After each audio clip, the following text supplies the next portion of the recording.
Well, hey, everybody. Brian here with Canines on Duty with another Canine Mind Freak episode. And of course, my comrade here. Huh? Yeah, I'm here. Today's coughing is brought to you by my vape, not by COVID, just so you all know. Hey, so Ryan and I, we have been talking for a couple weeks. So we used to do a podcast every week. I think we're down to every other week to maybe once a month. And that's simply because we're getting into some really deep-rooted conversations. And we talk an awful lot about one particular topic so that we understand it to the best of our ability. It doesn't mean that we're 100% right on everything that we interpret from the sciences, but we're doing our best to make an impact, a positive impact on the industry to bring everybody to a greater place of understanding. So we spend a lot of time hashing this out, doing our homework, then discussing it, and it's just very involved. And today, a topic that has been come up recently, multiple different times with multiple different people, is consistency. So Ryan, if I may, give everybody the backstory and what triggered this conversation. So I'm working with, thank you. So I'm working with a client at their home, and they have a rescued pit bull, and the rescue is not 100% truthful on some of the behaviors that this dog exhibits. Like, the dog is not being aggressive, but it's so excited to see people. It does the nipping, and it's breaking skin because it doesn't realize how hard it's nipping. Now, this dog has been neglected. It was starved at one point, like really emaciated.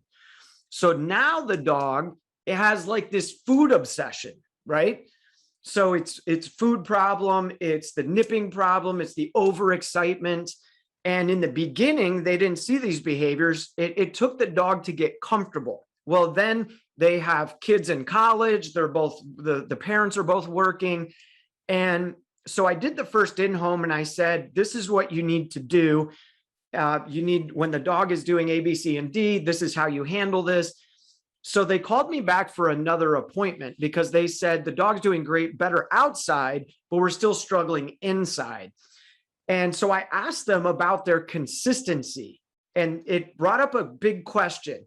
How do we be consistent when there's too many things that happen in everyday life? And my question— Can I read the note that I wrote about this? Yeah, go ahead. You must set up training evolutions rather than try to monitor in real time and everyday life. Yes, bingo. And that's it. And that's the question I posed to these people. When's the next time your cell phone's going to ring? And I waited for an answer, and they said, I have no idea. I said, see, there's an unexpected variable that can distract your mind from your dog. So don't try to deal with your dog problems in real time with real life happening with all these variables that just pop up. Do you know the next time somebody's going to ring your doorbell? No. Do you know when your kids are going to pop in all of a sudden with 3 of their college friends and decide they want to eat, and now all of a sudden you got to stop work and stop doing laundry if you're doing laundry or mowing the lawn, and then you got to make food for 4 college kids? Well, guess what? You're not paying attention to. You're not paying attention to the dog. And she's like, yes. So how do I do that? And I said, well, it's easy. You have to set the training. Basically, you have to do an experiment. An experiment is controlled, and you're manipulating the variables, but you have an expectation. If I manipulate this variable, chances are I'm going to see this behavior. So then you're prepared for that. It's the same thing. So in this case, the dog was stealing food off the counter. So I showed them how to set food up on the counter. Don't command the dog to take the food, but entice them to put their paws up on the counter. Tell everybody what was said about where the food was placed on the counter. Well, the food was out of habit. The people were placing the food. You got to remember, this is an actual pit bull. Pit bulls don't normally get up to 60, 70, 80 pounds. Pit bull by breed typically is 40 pounds and under. If it's mixed with American bully, that's where the weight goes up. So this is an actual full-blooded pit bull, meaning it's smaller in stature. He's only about maybe, I would say 40 to 50 pounds. He's really stocky and muscular. So maybe he weighs a little bit more, but he's the appropriate size for a pit bull, which means when they put their paws on this 34 to 36 inch high countertop, his nose barely breaches the edge of it.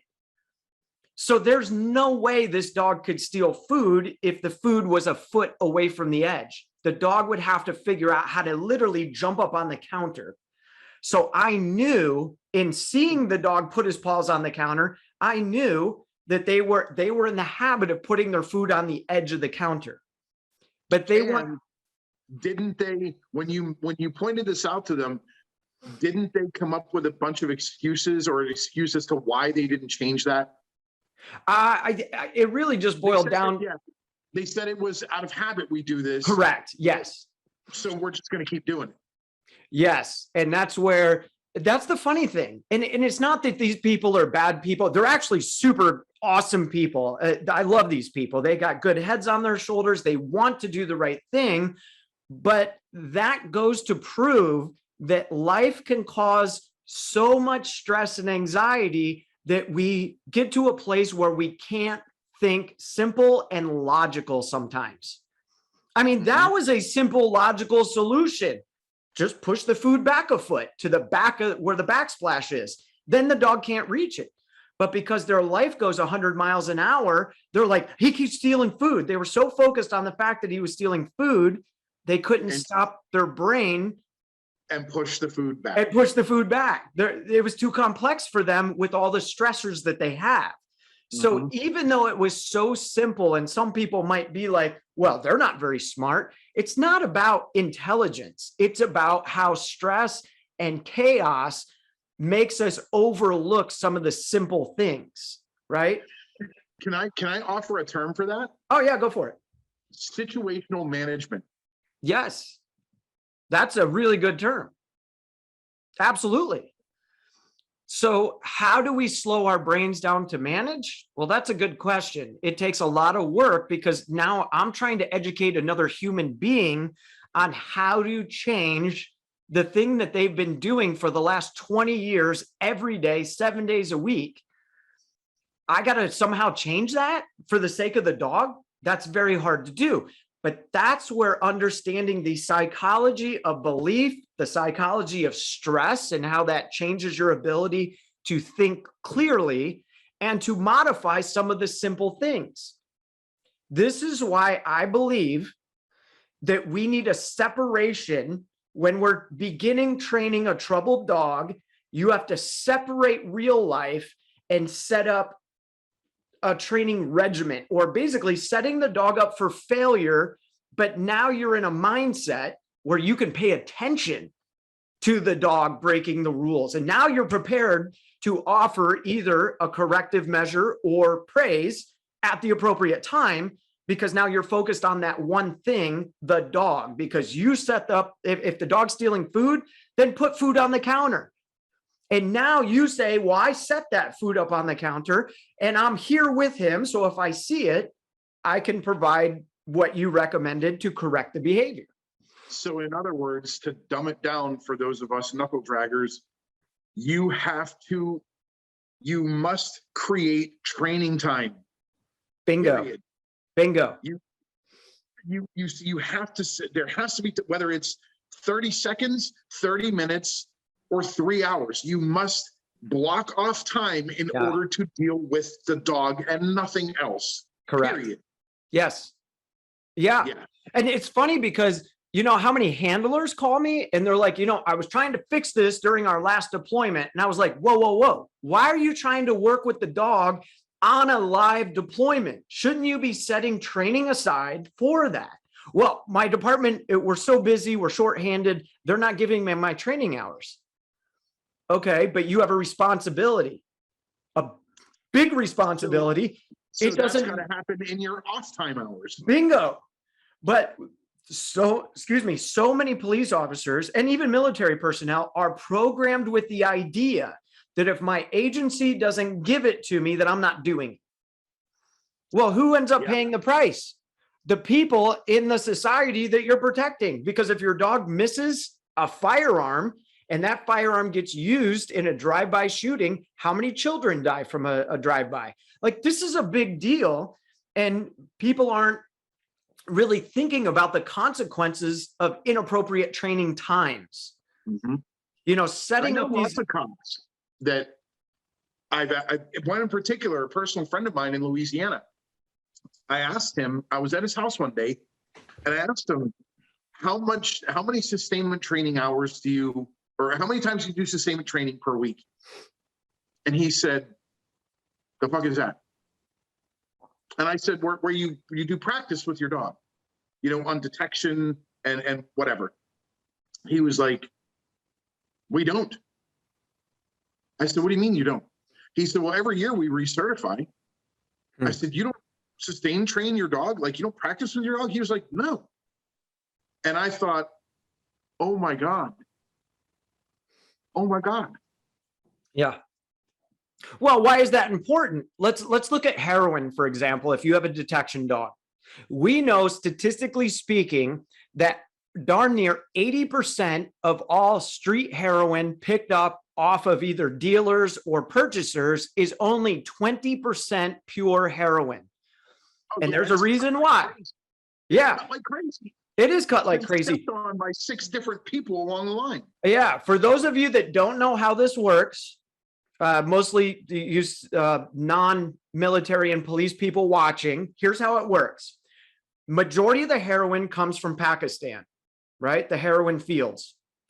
So it comes here in a pure version, like off the ship, and it goes to a distribution hub. A lot of your distribution hubs, there's one in like Dallas, Texas, any city that has ports. So you got Florida, you got up near Maine, in between Canada and Maine. So we have these almost pure things coming in, and then they go to these distribution hubs, and the distributors step on it, meaning they cut it up and then they mix it to double their profits. So they use things like baby formula powder, talcum powder, fentanyl, salt, fentanyl. Well, fentanyl is a whole other thing, but they use all kinds of stuff. Brick dust. Cut it and extend it. Yeah. They will sweep up dust off of a garage floor and put it in there. Yes. Yeah. So the problem is, which Brian was about to get to, I think, and I'm just going to throw it out there because go ahead. I'm turning, is if you're not sustain training your dog and your dog is only dealing with the heroin, let's say from a particular distributor in your area, so he becomes, he or she becomes accustomed to that particular stepped on heroin. Right. Now, if someone drives through from another state, you pull them over and they've got heroin that's been cut 6 different ways than what your heroin is cut. Your dog could fucking walk the heroin. That's right. What if, so here's a great example. Let's break it down a little bit further. Let's say in your area, all the dealers are stepping on the heroin with talc powder or like baby powder. And it's 80% of that is baby powder. Only 20% is heroin. So the baby powder is the strongest scent. And if the dog consistently is smelling the stronger scent, think about how we started training a detection dog. You take a ball. Now trained to alert on baby powder. Yes, because the dog will always take the path of least resistance. So how can we guarantee, you know, there's a lot of trainers that disagree with Pseudo. I don't think you should train solely on Pseudo, but because Pseudo smells like the pure uncut version, or it's supposed to, then we remove the extra things that they're putting into it. So it's a way of maintaining the idea that this is what you're hitting on, not the more powerful substance that's in that. So if you're consistently using street heroin in your area, whatever they're stepping on it, there is a 50-50 chance that your dog will say, well, I always smell baby powder. It's always stronger than heroin. I know what heroin is, but this is linked to the heroin. So now you take somebody who literally has a baby and they're coming back from Walmart and they have 4 things of baby powder. Is it possible the dog will hit on that? Of course it is. This is why. I was watching a video not long ago This happened somewhere here in Florida. I want to say it was in Jacksonville. A particular set of drug dealers and distributors had started incorporating powdered rust into their product. And they did it so much that the dogs began alerting on every bit of rust in a vehicle. Yep. So every time the dog alerted on rust and they pulled the vehicle, they did a search and found, oh my God, this is rust. Now faith in the dog is gone, faith in the handler is gone. And the district attorney has said, no more. I'm not taking cases from you. You're done. Yep. And that's all because they didn't do sustained training on the closest thing to pure odor that they could get. Correct. And if you look at the science of this, Ryan, it really makes sense. But yet you'll have people that want to battle this idea over and over and over again. But think about it from your perspective. How many times, as a human, how many times do we know what is the right choice, but yet we don't make that decision? We make the wrong choice. We do it all the time. Why? Because there are other things that are overpowering in your mind. And then so you make this decision and it turns out to be the wrong decision. And only then do you realize, man, I shouldn't have listened to so-and-so. I shouldn't have done this. There was more information being shot at me from the people in my social group that actually opposed this idea. I should not have listened to them. I should have went with my gut and did that. But we didn't do that. We do that all the time because we're humans. We're flawed through and through. So why is it so hard to think that a dog can't do that same thing? If you're using the same amount that has a more powerful odor that is not illegal, which is why I don't agree with solely training on Pseudo either. There are trainers that only use Pseudo. I don't agree with that either. In fact, I had a DA, multiple DAs tell me, but you're training the dog to detect a legal substance. You don't need a license to buy pseudo narcotics or explosives. You don't. So technically speaking, and I can articulate in court that you only train the dog, even though it smells like the real deal, you only train your dog on something that is in fact legal. Now, if you can show me that you're using a good combination of both pseudo narcotics and real narcotics, then we can articulate that this dog is well versed in both. Now, you generally don't have as much of that kind of court entanglement with explosive detection teams, but you potentially could. Sure. You know, like when I was working at the Superdome in New Orleans, you know, if Yokai had alerted to a vehicle and I raised the flag and now they shut down the Superdome and there's 80,000 pissed off people, and let's say that there was something in the vehicle. There was an IED or an explosive. And there's obviously going to be a federal case that comes out of it against the person. Am I going to end up testifying? You're damn skippy I am, because they're going to want to know how did my dog do this and what is my protocol in order to get my dog to do it. Right. So if I've only worked on Pseudo, which I hate using the word Pseudo, but for lack of better verbiage and not taking an hour here, I'm going to use it. If I've only trained my dog on Pseudo, a defense attorney could pick that apart. Right. So, and this is one of the things I'm so thankful for about the canine school I went to, is that the dog, we worked both. Absolutely. Every day we worked both. So that is in my favor. But people that only work real, and the same thing that can happen with explosives that happens with narcotics. Right. If they're not stored properly, they can get altered. Matter of fact, you take, for example, like RDX or TNT. It's made here in the States a certain way. But if you take your dog to South Africa and run it on theirs, chances are your dog's not going to indicate on it because it's made differently. Right. So it is extremely beneficial to train on both. Right. And consistently. I mean, that's ultimately the topic of discussion today, is trying to find a way to be consistent in your training. Well, in order to be consistent, that means you have to have an understanding of the bigger picture. Because if you're looking at everything with this tiny little lens, as we talk about all the time, You're not looking at all the other things that could affect the dog behavior. So then the consistency that you are using is flawed by nature. Right? By the very nature of looking through this tiny little lens at only just a couple variables instead of all the life experiences, like getting a phone call. You know, I recently had a handler get a hold of me and say, my dog has been performing well. And then all of a sudden, out of nowhere, it didn't perform well. Well, then I find out that this dude is pulling double shifts. He's starting to have some issues with relationships. He's stressed. And so when I said, let me ask you this, the day your dog wasn't performing good, how were you feeling emotionally?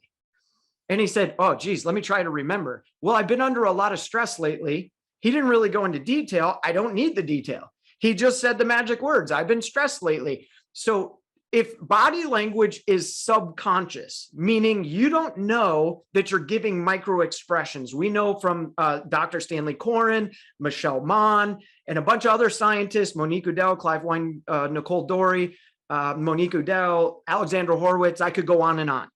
They all know, all these scientists know that dogs are experts at reading human body language.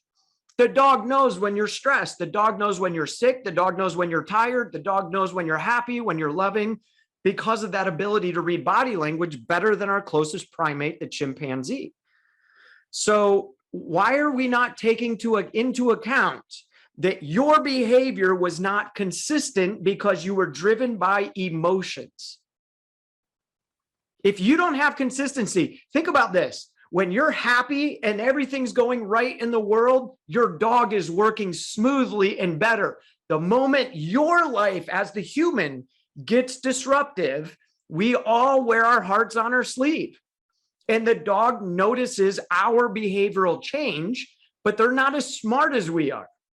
For crying out loud, half the humans out there, including me, like I have abandonment issues, right? Because of my past, which makes me believe something about others. I'm working through this now with my therapist through VA, but there's times my wife, who I know for certain loves me and treats me differently than anyone else I've ever been in a relationship with. I know she loves me, but there's times her facial expression triggers me. Just an expression. Well, who taught my brain that facial expressions mean something bad? And do I have to internalize it and say it's all my fault? That's what a person with abandonment issues, that's what we do. Well, if I just take the blame, whether I did it or not, at least it'll be peaceful and all the stress will go away. It'll make them happy. Just shut them up. I started doing that with my wife and she said, I don't want you to do that. I want you to be authentic. What are you thinking and feeling? Well, that facial expression, it really made me feel weird. Well, I didn't mean to give you a facial expression. I didn't sleep good the night before. Or I've been working a lot and things aren't going well at work because of just normal work things. Not that, whatever the case may be, it's not that your job is at stake. It's just that work can be stressful. So if she's got that on her plate, is she really in control of her facial expressions if her mind is already filled with stress? No, that's not an indication of anything that I have done. It's just an indication that her condition is stress. But people with an abandonment issues like myself, we take it on. Well, I must be stupid. I must not be thinking right. It's all my fault. No, that's not true. I'm gonna chime in here with this because I think this applies to some of the police officers that are going to watch this. I have a thing. I'm working on it, and it's really, really hard to work on this, but I'm trying. But I have a thing with my wife where the instant I feel like she is, quote, cross-examining me, my hackles go up and I go, what? Why are you asking that? Why? That's not important. Don't ask that. I become defensive immediately because of having been picked apart by superiors in the past, having been picked apart by defense attorneys, having been picked apart by district attorneys, been picked apart by my NCOs in the Corps. Parents. Absolutely. And it automatically, it's not that my wife is not picking me apart. It's just that in my experience, those types of questions are probing questions. Right. She's not probing. She's just trying to understand. Yes, but to me, it's probing, and I immediately come up with it. No. So there's a way that I think maybe some cops, their day could go to shit that quickly if they have the same problem that I do.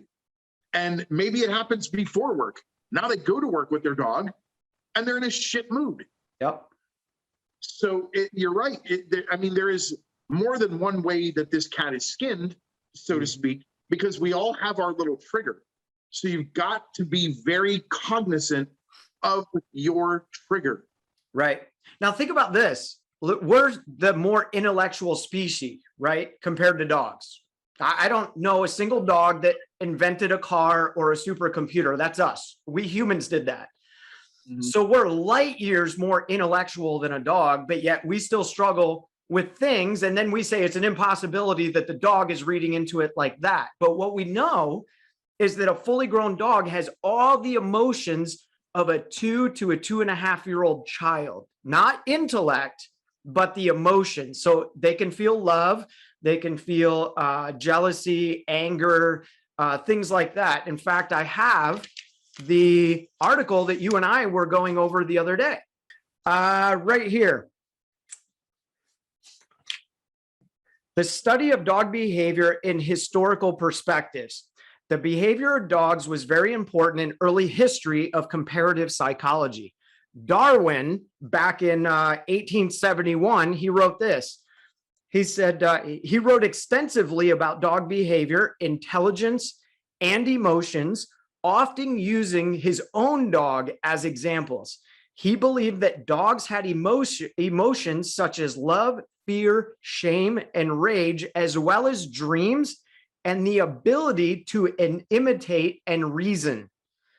Darwin also commented on how domestication impacted the behavior of domestic dogs, decreasing their fear of humans, and even argued for the evolution of distinct barks with various meanings. This is why I don't agree with the wolf pack mentality too. And we've known this since 1871.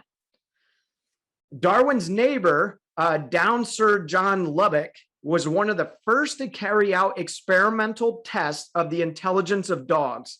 In the first recorded experiment on non-human language abilities, Lubbock trained his dog Von to bring him a card labeled food by reinforcing this response with the presentation of bread and milk upon retrieval.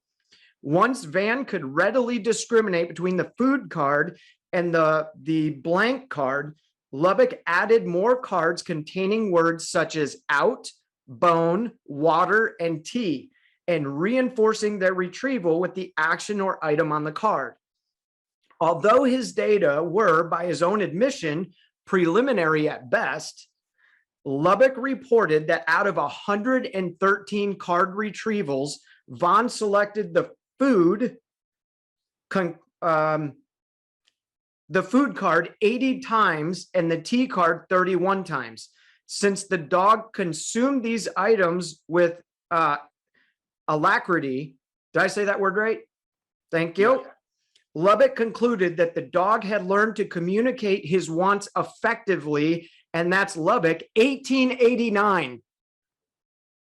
Von's success inspired Lubbock's to attempt to use this method to test dogs' color discrimination abilities, as well as its ability to count, but no results were published. And of course, this is very thick. This just goes on, and it's fine print. There is a lot of information here. But the point is, we have known for almost 150 years that dogs have emotions. And if you have an emotion, then we have to look at the emotional contagion, the transfer of emotion from one person to another. Isn't it true that when you are around a stressed out person, you feel stressed? If you are connected to that person Correct. Emotionally. Yes.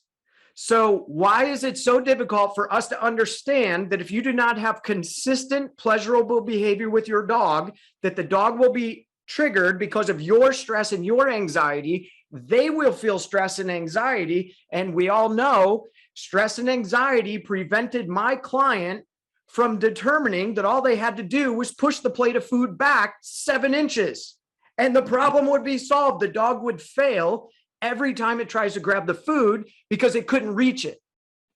But stress and anxiety prevented them from seeing something so simple. And yet we want to argue the point that dogs are driven by emotions the same way we are.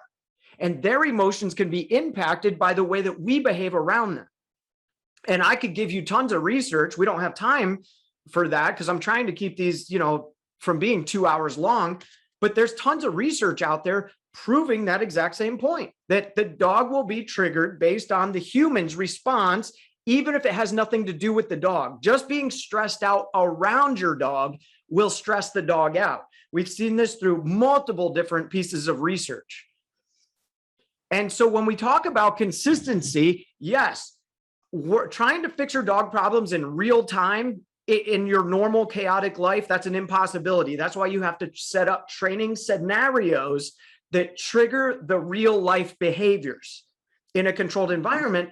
But then we also need to investigate, what about consistency in our emotions to the point of lying to our dog? I feel horrible today on the inside, but outside it's all blah, da, da, da, bah. We're going to have fun. It's all a big party, right? This is going to be great. No, we don't do that. Instead, we say, no, I have the right to express my emotions. And we're not consciously aware that it's having such a profound impact on our dog and it's affecting their workability. Yeah. When I was teaching tactical firearms, one of the last shoots with the last 20 or 50 rounds that we did, or maybe it was 100, we'd have a table set up in the field and I had tape. I tape off squares and each person has their square to keep all their ammo and their magazines and whatever else, right? Well, I would say load 7 rounds. I would pick an odd number one time, an even number, because I wanted to see if they were counting their rounds to know when to reload.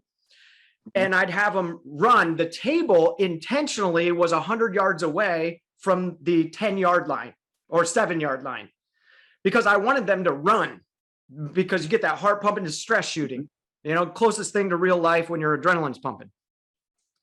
When they were loading, I would say, faster, faster. You're not fast enough. Come on, what's the matter with you? And I'd start pounding the table and their ammo is jumping up in the air and it's coming out of the containers and it's falling on the ground.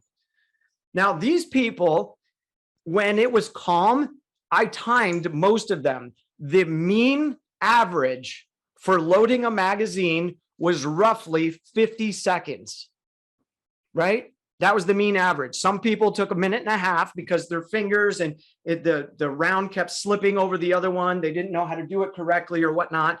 So I just took the average, 55 seconds. When I was causing stress, it was taking 5 minutes to load that same magazine because I was incorporating stress and anxiety. So what they were proficient at with a calm mind, they were not proficient at with a stressed out mind. And I keep hearing in my grape up here, this Marine Corps mantra, slow is smooth, smooth is fast. Yes, they were trying to teach us, don't focus on this. Don't worry about the combat stress. Don't think about your buddy who was shot and killed, or don't worry about this, whatever else you experience. You focus on loading your magazine. That's it. You clear your mind. And that's all you do. They literally taught us how to manage our stress, which is why us military personnel might be better than some at suppressing those emotions. That I know specifically in the Marine Corps, how many times did you hear, get your bearing thing? Yep. Yeah. Yep. Bearing. I thought my name was Thing for 4 years. Yeah, so did I, dude. Or shit sandwich. That was a big one. Get your bearing, turd. Yeah. Did you ever get called Weird One?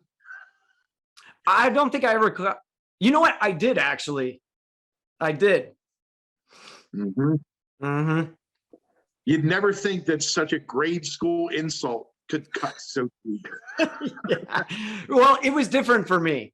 I knew I was going to go on to I don't know, be a sniper or recon or whatnot. So my view of boot camp was this is just a stepping stone. If I embrace this, they're going to make me strong. So like they'd be thrashing somebody where they're doing push-ups to the point of pissing their pants or puking all over the ground.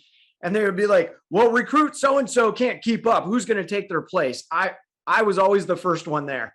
I'm like, sir, recruit Gagye, we'll step in and take recruit so-and-so's place. And they're like, fine, get down and start pushing.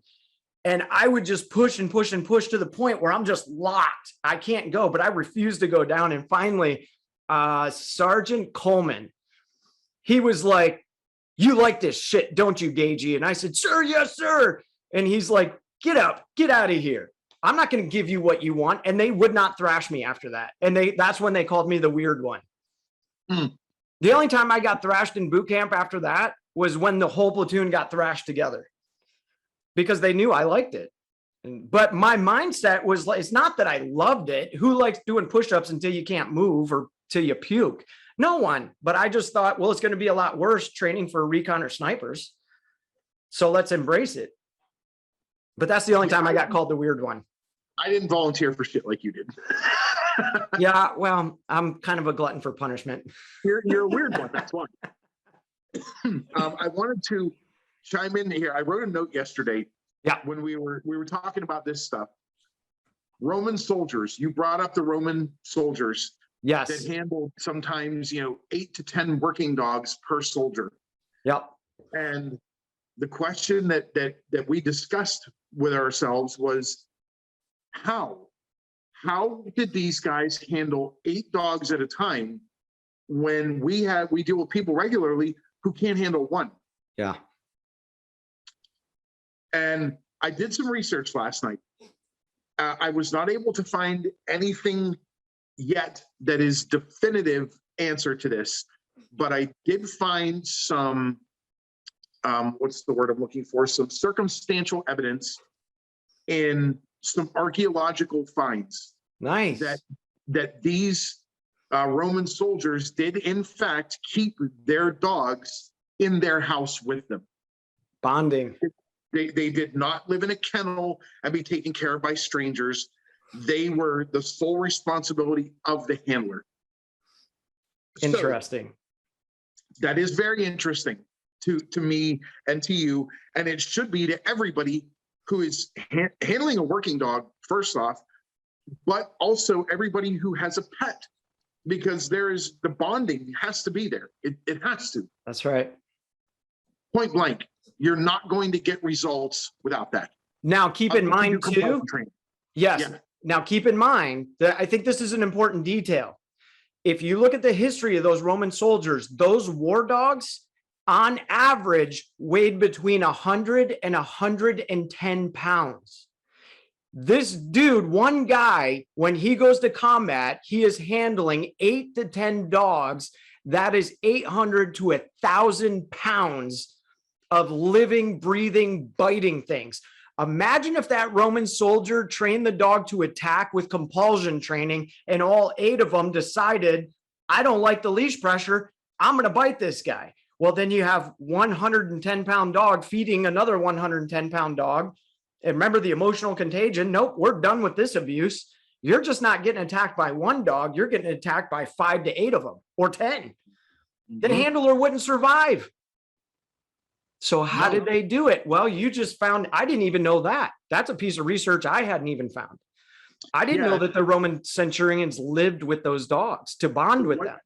What they found were like encampments and in old Roman towns, they found items that were definitely attributed to Roman soldiers, legionnaires, or whatever you want to call them. Sure. Well, in some of these areas, they found a mix of animal bones that had cut marks, which is indicative of human beings using tools. And they also found bone fragments that had canine tooth marks. So they went, well, the dogs must have lived here, and the guy, the human, must have been feeding them the same things that he was eating. Yeah. So you extrapolate from that, the dogs lived with the humans. and the Yep. human took care of the dogs. So there, and you have in its most basic form, the bond. Let me ask you this. When they did the archaeological dig to discover this, how many clickers did they find? Fucking zero. Zero clickers, bro. Ah, that's funny. That's funny. Yeah. So yeah, that's extremely interesting to me. Extremely interesting. Yeah, I heard another I think it was a scientist who researches the canine world. And he said, I think it was Genghis Khan who trained 80 war elephants to cross the Alps? Yeah. Wait a minute. Was it him? I believe it was him. Yeah. Yeah, I think so. Don't quote me on that for you listeners. But I think it was Genghis Khan. We're talking centuries ago, trained 80 war elephants to cross the Alps. How did they train that? How did they train all 80 elephants to do what they did? Or how did the Roman soldiers actually train their dogs? They didn't have clickers back then, but yet they did a very good job. Well, I believe they took it from paying attention to humans. I noticed when I complimented this person and gave them a pat on the back, they were more willing to do something for me. What if I do that with this animal? I don't know. They didn't have official training academies like we have now. They literally figured this out through watching human beings and saying, I wonder if it'll work. I don't know. Let me try it. I think that's why those Romans, when the archaeologists dug it up, found that. I do believe that they were living in their home because of the bond.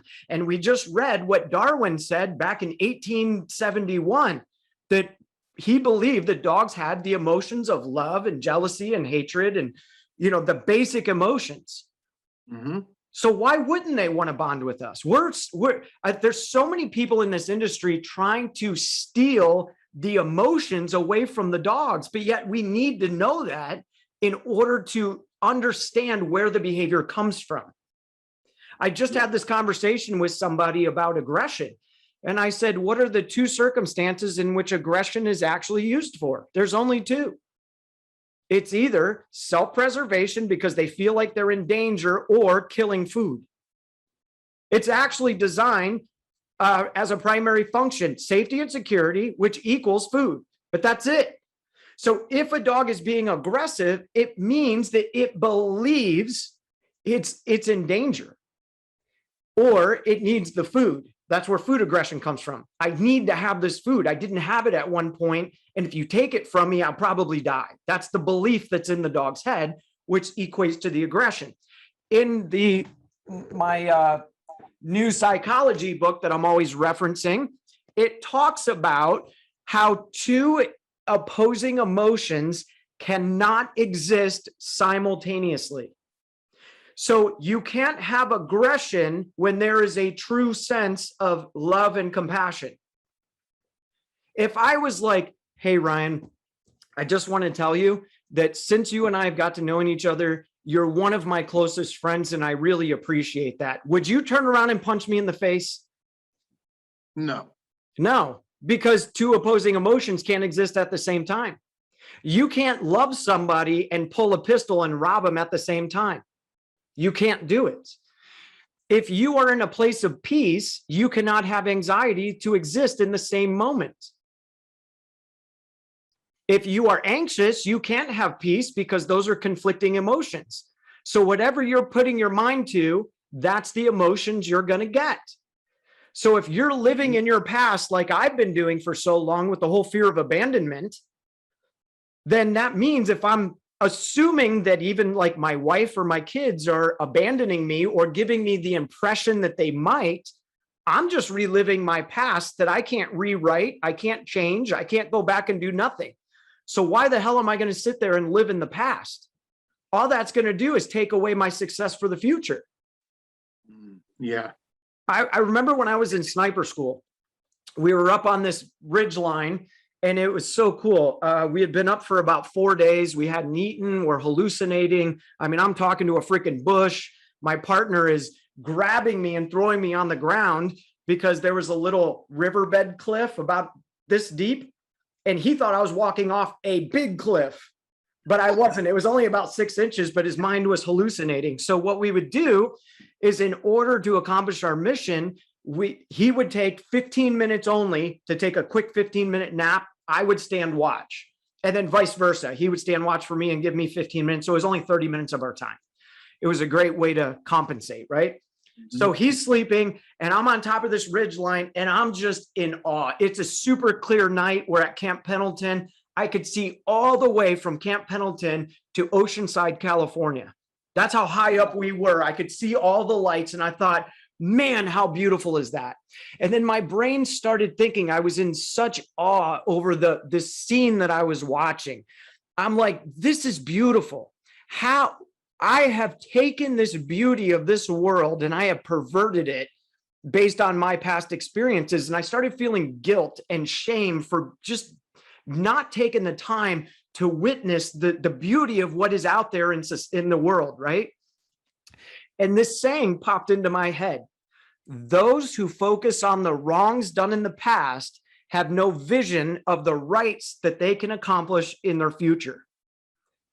Because you are constantly in this revolution of focusing on everything in your past that you cannot change. You can only change the next 5 minutes. You can only change the rest of that day. What I just said 5 minutes ago is erased. It's gone. It doesn't exist anymore. So I'm going to put this in that dumbed down. Please do. I like to do. It's an analogy. So your brake lights and your headlights. Your headlights focus and show you what's ahead. Your brake lights dimly illuminate what's behind. Yep. Which is more important. Yeah. Yep. And this, Ryan, I love that analogy, by the way. That's beautiful. I'm going to use that. Because this has a direct impact on our ability to have consistency in our training. Piece of advice for you handlers out there, or even your pet dog people that are listening, set up your phone. We have all this technology. Record you interacting with your dog in a training regimen or wherever your dog's ill behaviors are. So if 60% of the time your dog is working good, and 40% of the time your dog is not, the first thing to rule out is you. So set a phone up, watch your mannerisms and your behavior and your verbal tones when your dog is working good during the 60 percentile time, and then compare that to the 40%. If you're in the same location, then the dog already knows what all the distractions are. So we can rule out those distractions because you're in a contained place where you can control the stimulus or the variables in the environment. Now, if you're in the same location and a stray dog that your dog has never seen came up, then yeah, you could see a shift in behavior. I'm talking about you get into a controlled environment where you know all the variables. Then you take a look at your body language and compare that to the dog's body language. And then ask yourself the question, if you saw a subtle difference, then you have to ask, why did I change that? Okay, well, what happened that morning before you started training? Did you have a fight with your spouse? Did you just learn that you're indebted to the IRS and now you owe them 20 grand because of a mistake? Like what's going on here? That's the only way you're going to determine whether or not you are being consistent or if it's something else that is causing the problem. But we have to start somewhere, right? So that's my suggestion to people. And that's what I've been telling handlers that get a hold of me to do. You know, I liken that to what I learned over my years of riding and working on my motorcycles. Anytime that there is an issue, you start with the simplest thing first. You roll out the simplest and work your way to the most complex. Yep. That way, you're not overcomplicating it from the beginning. Same deal. You just described it. The simplest variable to identify is yourself. Yeah. Yeah, absolutely. But then we got to worry about that thing called ego, because there is a certain number of people that refuse to think that they are the source of any dog problem. Well, that's not true, folks. You must look at yourself in the mirror and determine whether or not you're part of the catalyst that creates a negative behavior in your dog. Start there. And if you can honestly rule yourself out, then and only then will you know that it is something else.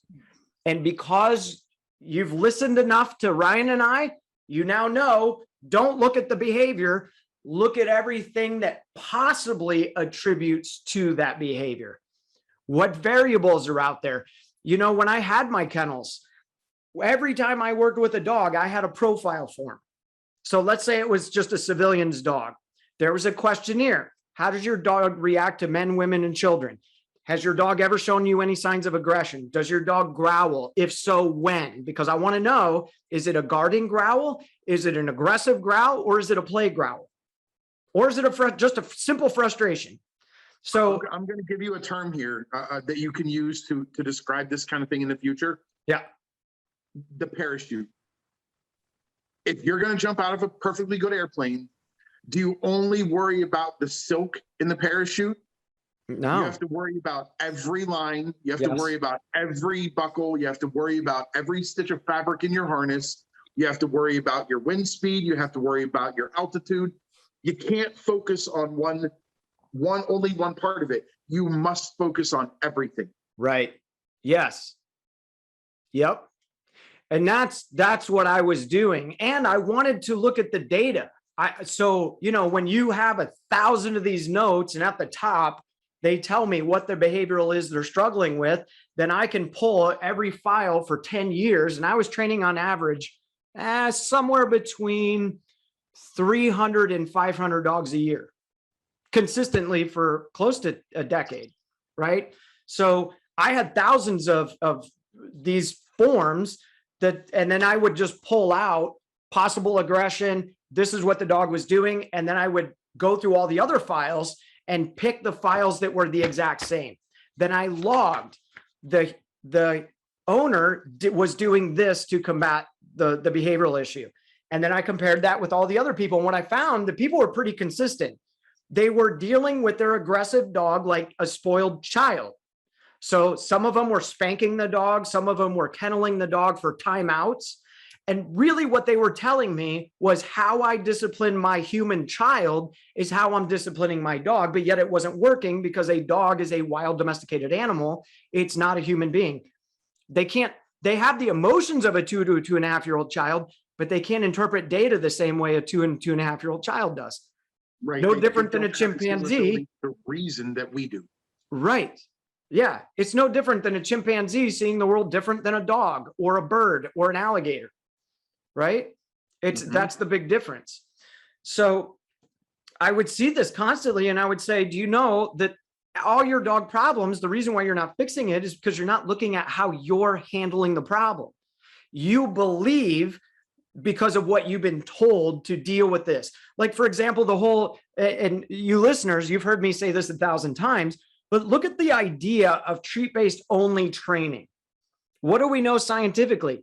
If there are high levels of cortisol, which is the stress hormone, it shuts down digestion.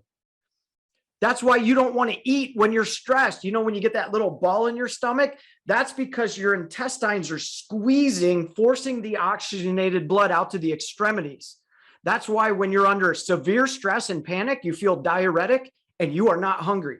So if a dog is in a state of fear and anxiety, you're trying to stuff food in their mouth and they're like, I don't want it. So what good is that tool if the dog is rejecting it? It's not good, but yet there's so many people that will hold on to this concept as if they're on a rope hanging out of a helicopter. And if they let go, they're going to plummet to their death. Right? But it's based on a lie. It's not true. It's not accurate information because of the science of cortisol. Had I never learned about the powerful impact of cortisol, I would not know that treat-only based training is a fraud. It's a lie. It has to be. Understanding a little bit of the proper roots of things, the term correction. We talked about this yesterday. Correction is the wrong fucking term. Oh, I'm so glad you brought this up. Consequence. not correction. It is consequence. Yes. And do you have handy the definitions of correction? Yes, I do actually. And then I'll share my invented definition of correction, which I developed about, I think it was 15 years ago. All right, let me pull this up. I got it right here. Okay. So according to the Merriam-Webster's dictionary, there are 4 definitions of correction. So number 1, the action or an instant of correcting, such as correcting an amendment or rectification, rebuke or punishment. I like this one, C, a bringing into conformity with a standard. Then D, neutralization or counteraction.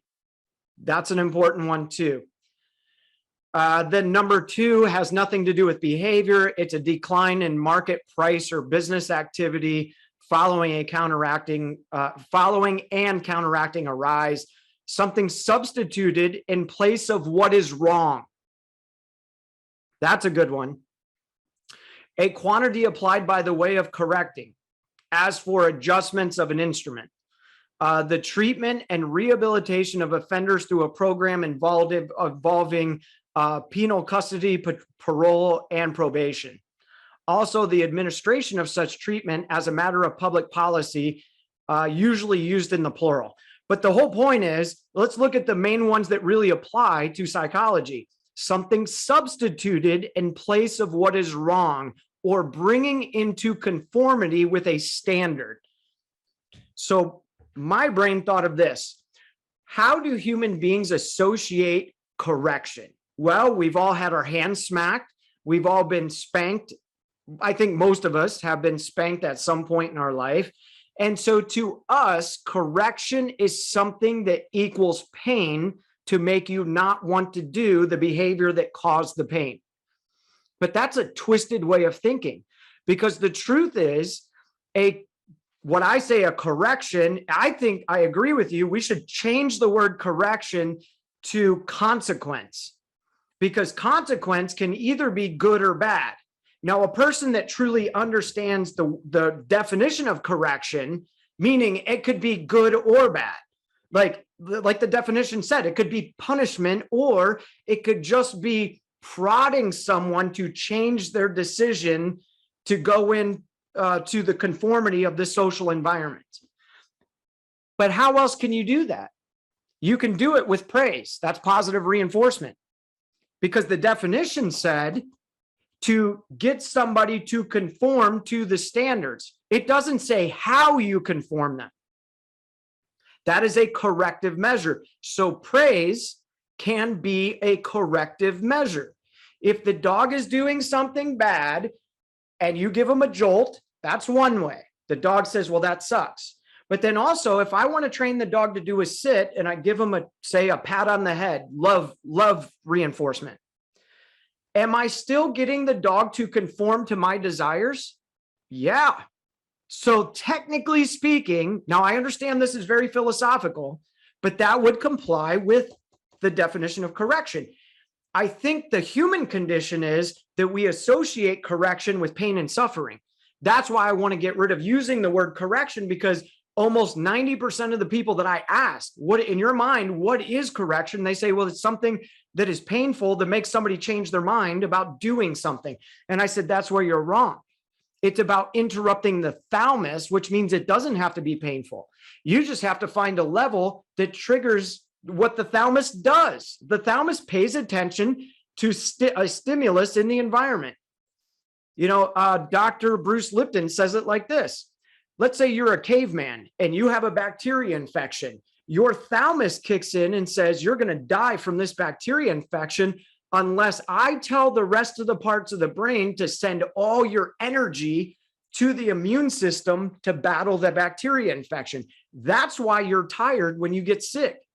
It's because of your thalamus in the brain. This is true with dogs. But then all of a sudden you're getting chased by a saber-toothed tiger who's going to eat you for lunch. Guess what your thalamus does? It says, we need to pause the bacteria infection, because if you get eaten, it doesn't matter if you have a bacteria infection.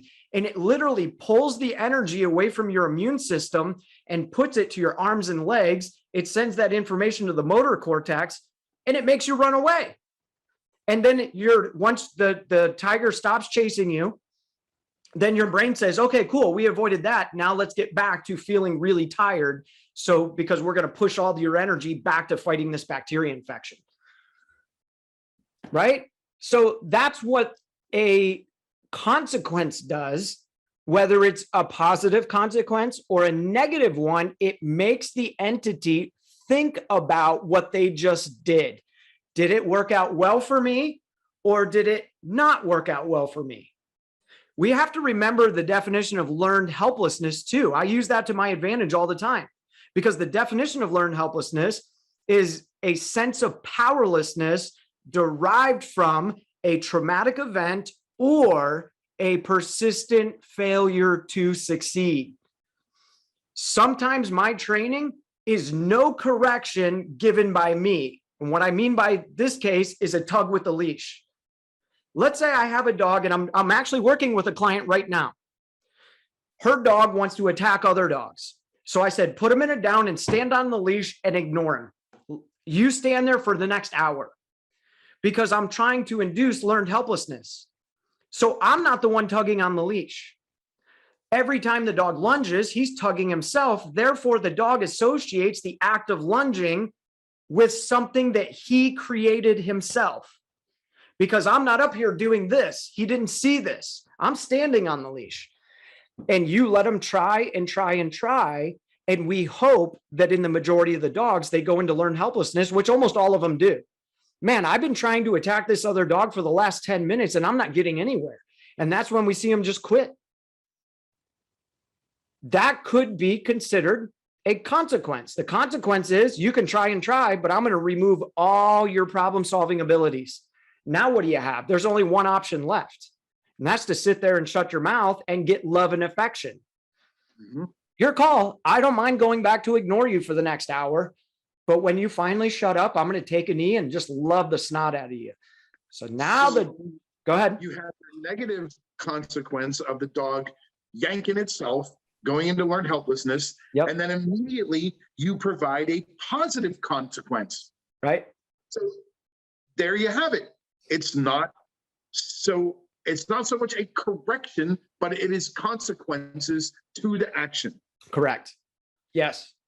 Yep. And then again, that boils down into consistency. If I take that exact same dog and every single time I let him try and try and try only to find failure, he'll give up in time. But then the next day he's rejuvenated. He had sleep, he forgot, whatever the case may be. I do it again. And after about, of course, every dog is different. Some dogs you do it 10 times and they get it. Other dogs, you got to do it 5,000 times before they get it.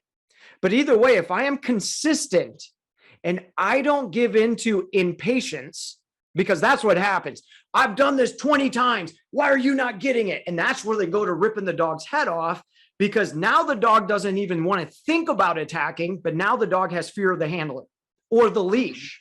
Leash sensitivity. Where does it come from? An experience of somebody mishandling the leash. Yeah. So, all right. I got to jump off here because I got a few phone calls. I think that, Ryan, this has been an amazing discussion for me.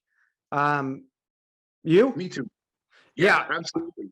I really lead up to this because we had 4 2-hour-long conversations that led into today. Yeah. So that was pretty awesome. It was awesome. And I think it's a very, very important topic. So if you're listening and you want to know more about things that we're talking about, I put together this dog psychology course.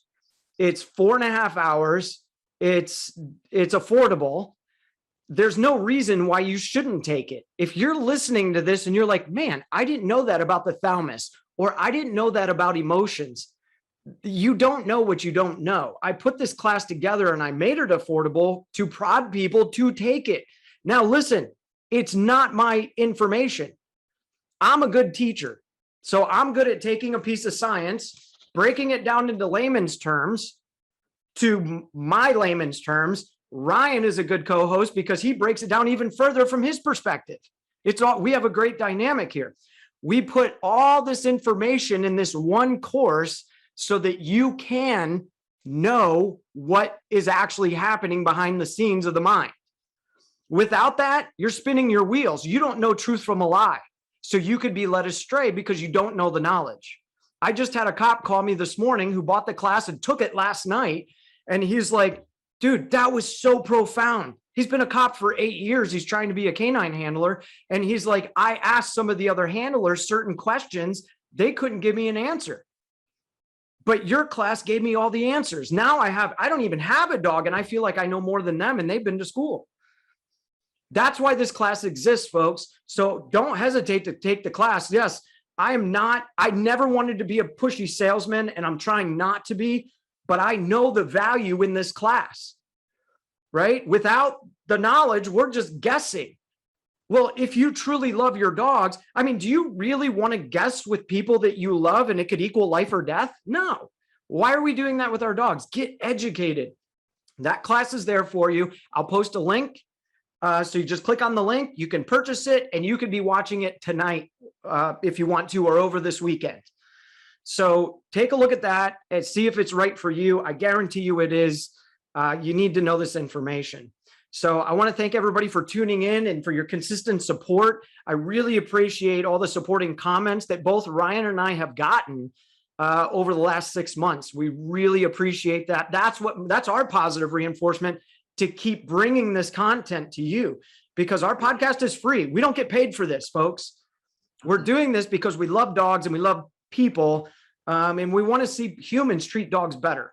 So our intentions are good and the information is good. It comes from all scientific research and professors and scientists that I have talked to and interviewed in order to get the information to build this class. So it's all straight from the horse's mouth. It's nothing I created. I'm just regurgitating the knowledge all in one place. You don't have to do 15 years of research and sit with a piece of research this thick with a dictionary to figure out what the heck they're saying. I've already done that homework for you. That's what I get paid to do. I've done the homework for you. You just got to learn. That's it. So that's available to you. Please use that as a resource after you take the class. And this is for anybody. Feel free to text me, call me, ask me questions, call Ryan, ask him some questions. If he doesn't know, he's going to say, call Brian. And if I don't know, and I know Ryan knows, I'll tell you to call Ryan. Ryan's area of expertise and what motivates him to research is scent detection stuff. He's light years above me. I can interpret the behavior of scent detection, but I don't know like eddy currents and all this other, the transition of molecules. And I don't know that stuff, but Ryan does. And Ryan has talked to the scientists, specifically like Michelle Mon from the Department of Defense, who her primary focus of research is olfactory senses. You talk to her how often? Probably once a month? No, yeah, minimum once or twice a month. Yeah. And they're always fairly long conversations. Just to give an idea of what some of the things Michelle and I talk about, I reached out to her recently and said, hey, what do you think is the chances a dog can detect a meteorite? And we had a long discussion about that over the course of 2 days.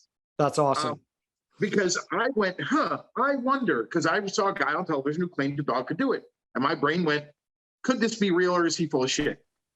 So I started diving into it, reached out to her. We had a great conversation about it. Those are the kinds of things that grab my attention. Yeah. And make me learn and learn and learn. Yep. Well, and that's why we have such. I don't know everything. Right. Of course. Neither do I. Neither do I. I'm learning. I'm continuously learning and expanding my horizon on that. Yep. Well, and we have to. The moment we think we know everything is the moment we stop doing justice for any of you listening. Yeah. The moment we think we got it all figured out, we are lying to you. And I refuse to do that. Me too. Yep. So we respect you all that much that we want to make sure that we stay in the place of reality. And the reality is we don't know everything. We really don't. But we're trying to improve your life and we're trying to improve your dog's life. So until next time, stay safe, watch your six, and as always, Semper Fi. All right, folks, take care. Be safe.